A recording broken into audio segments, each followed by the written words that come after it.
penting kami sampaikan, setidaknya hadis-hadis seputar pertengahan Sya'ban kita bisa dapati ada satu yang kualitasnya sahih, ada satu yang kualitasnya dhaif, dan selebihnya umumnya palsu. Selebihnya umumnya palsu. Saya ambil contoh yang palsu misalnya.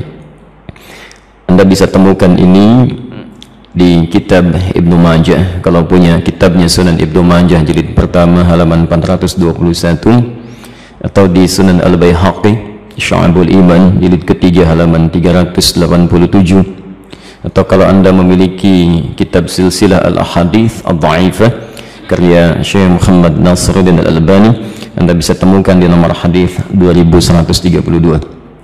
Baik, riwayat ini disampaikan oleh seorang bernama Ibnu Abi Sarba. Beliau mengatakan menerima dari Ibrahim bin Muhammad, beliau menerima dari Muawiyah bin Abdullah bin Ja'far, disampaikan dan disandarkan pada sahabat Ali bin Abi Thalib. Alhamdulillah. Hadisnya barangkali sangat populer, pernah Anda dengar. Idza kanat lailatul nisfi min Sya'ban, jika telah tiba malam pertengahan bulan Sya'ban, atau malam atau di hari pertengahan Sya'ban, faqumu lailaha, maka hidupkan malamnya dengan banyak menunaikan salat, wasumu naharaha, dan siangnya lakukan dengan puasa. Faman bin mustaghfirin, maka siapapun yang bermohon ampunan kepada Allah, maka Allah akan mengampuni orang yang memohon ampunan itu. Pernah dengar hadis ini? Itu statusnya palsu ya. Hadisnya palsu. Hadisnya palsu. Cacat palsunya ada pada seorang bernama Ibnu Abi Sarbah, orang pertamanya. Ini dinilai oleh para ulama hadis sebagai orang yang sering memalsukan hadis. Adapun yang dhaif Anda bisa temukan di Asnal Matalib jilid pertama halaman 84. Itu disandarkan pada Aisyah radhiyallahu anha, bahwa satu kali beliau kehilangan Rasulullah sallallahu alaihi wasallam di malam pertengahan Sya'ban. Faqadtu Rasulullah sallallahu alaihi wasallam, dan itu bagian Rasulullah menginap di rumah beliau. Ya, diduga beliau sedang ada di tempat istri yang lain. Dicari oleh Aisyah, ternyata sedang ditemukan di Baqi. Ya, beliau sedang berdoa kepada Allah Subhanahu wa taala agar sekiranya Allah berkenan mengampuni para muslim yang telah wafat di pemakaman Baqi. Ya, maka Rasulullah menyampaikan, katakanlah Aisyah, hari ini Allah mengamati kepada manusia dan mengampuni orang-orang memohonkan ampunan. Ini statusnya dhaif, tapi juga disahihkan oleh Syekh Muhammad Nasiruddin Al-Albani. Yang sahih itu riwayat Abu Musa Al-Ash'ari. Abu Musa Al-Ash'ari Anda bisa temukan di Silsilah Al-Hadits As-Sahihah, alhamdulillah, karangan Syekh Muhammad Nasiruddin Al-Albani, nomor hadis 1144. Ini yang sahih, yang kalimatnya juga singkat ya, bahwa Nabi SAW menyampaikan Allah Subhanahu wa ta'ala mengamati, bahasanya mengamati ya, kepada hambanya ya, di malam pertengahan Sya'ban ya, di malam pertengahan Sya'ban, dan mengampuni yang memohon ampunan sekalipun sebanyak bulu domba di sekuk kalem. Nah, itu yang sahih ya. Ini sebetulnya semakna dengan hadis-hadis qudsi yang disampaikan orang pertamanya 31 orang sahabat senior, dan itu biasa keutamaan-keutamaan malam.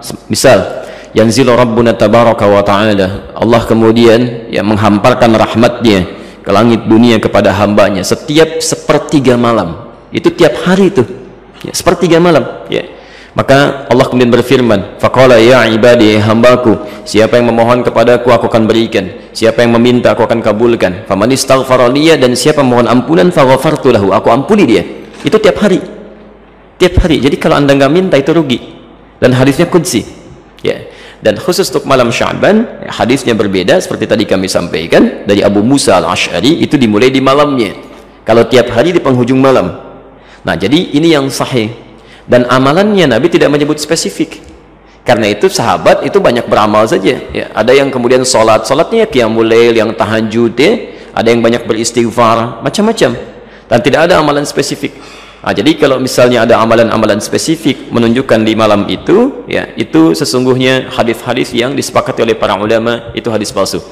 Misal hadis yang mengatakan bahwa bangun di malam Sya'ban, tunaikan salat sekian rakaat, dibacakan dengan qul huwallah di awalnya dan sebagainya. Itu saking palsunya hadis itu, di kitab hadis palsu aja nggak ada. Ya, saking palsunya itu nggak ada. Ya. Itu dimunculkan kemudian. dan disandarkan pada tabi'in bernama Khalid bin Ma'dan yang hidup di Damaskus pada saat itu. Beliau tidak melakukan itu, beliau hanya menunaikan sholat-sholat sunnah malam gitu ya, qiyamul lail, tahajud, itu yang ditunaikan. Cuman orang salah menduga gitu ya. Jadi kalau anda ingin hidupkan malamnya dengan ibadah-ibadah sunnah, silakan saja, boleh qiyamul lail, tahajud, baca Quran, istighfar, itu standar, biasa, dan ada keutamaan di situ.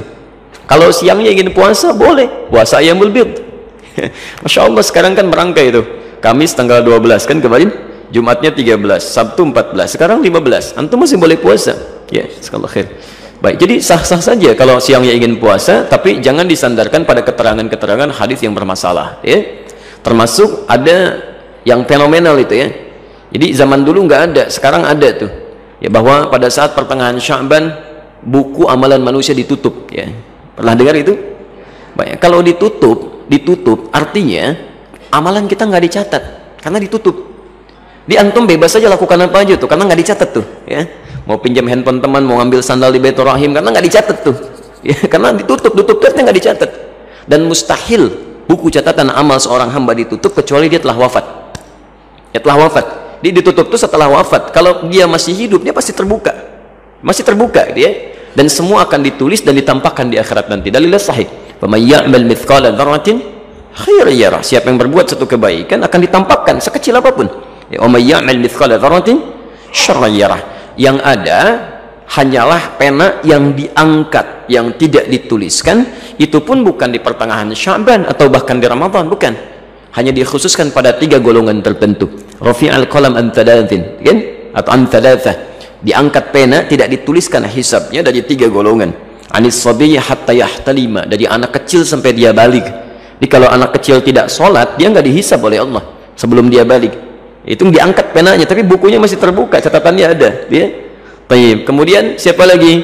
Wa anil majnuni hatta yufiqa. Ya, anil majnuni hatta yufiqa, dari orang yang terganggu ya kesadarannya, baik sampai dia sadar kembali, yang disebut tidak waras dan sebagainya gitu ya. Baik. Nah itu tidak dihisab, tidak dihitung. Jadi kalau dia naik misalnya ngambil mangga anda, dia lempar, kemudian dia ambil mangganya, anda nggak usah marah karena Allah pun nggak hisab ya. Allah tidak hisab, jelas ya, nah, karena dia melakukan amalan berdasarkan bukan karena kesadarannya. Dan yang terakhir, anin naimi hatta yastaiqidha ya, dari orang yang tidur sampai dia bangun. Jadi kalau misalnya ada di antara antum ya tertidur, kemudian subuh lewat sampai jam 10, itu belum dihisab tuh. Nah saat bangunnya di situ dia tempat sholatnya ya, tapi bukunya tetap terbuka, nggak ditutup ya. Kalau ditutup artinya sudah meninggal dunia, sudah selesai. Baik.